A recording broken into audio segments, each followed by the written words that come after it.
দেখেন বন্ধুরা, আমরা চাইলে অনেক সময় পরিত্যক্ত জিনিসগুলো দিয়ে অনেক সুন্দর সুন্দর শোপিস তৈরি করতে পারি। এই যে আমার হাতে আপনারা যে শোপিসটা দেখতে পাচ্ছেন, এটা হচ্ছে একটা একতারা, যেটা বিশ্বে সচরাচর বাউলদের হাতে দেখা যায়। এই যে একতারার যে নিচের অংশটা আপনারা দেখতে পাচ্ছেন, এটা হচ্ছে একটা, আমরা যে কটবেল গুলা খাই না, সে কটবেলের খোসাটা, কটবেলের জাস্ট মুখের অংশটাকে সুন্দর করে গোল করে কেটে নিয়ে ভিতর থেকে বেলের যেই অংশগুলো খাই সেগুলোকে চামিচ দিয়ে সুন্দর করে পরিষ্কার করে বের করে তারপর যে এই খোলটাকে তৈরি করা হয়েছে। খোসাটাকে মূলত এই একতারার নিচের অংশ হিসেবে ব্যবহার করা হয়েছে।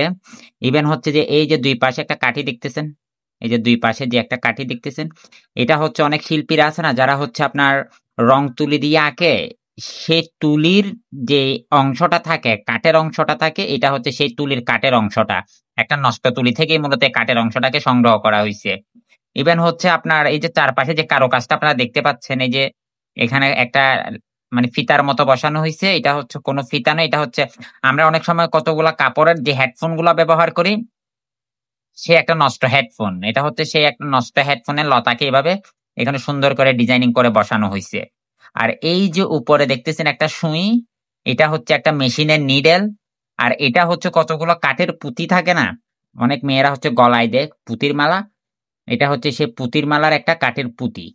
আর এই জিনিসগুলো ব্যবহার করে মূলত এটাকে অনেক সুন্দর করে অনেক সুন্দর একটা শোপিস তৈরি করা হয়েছে। আর এর পরের ধাপটা এটাকে রং করা হবে। রং করার পর দেখতে এটা একেবারে হুবহুব একটা একতারার মতো লাগবে। তারপর দেয়ালে এইভাবে এটাকে সেটে দেয়া হবে। তারপর এটাকে এইভাবে দেয়ালের মধ্যে সুন্দর করে সেটে দেয়া হবে। সুন্দর লাগবে না?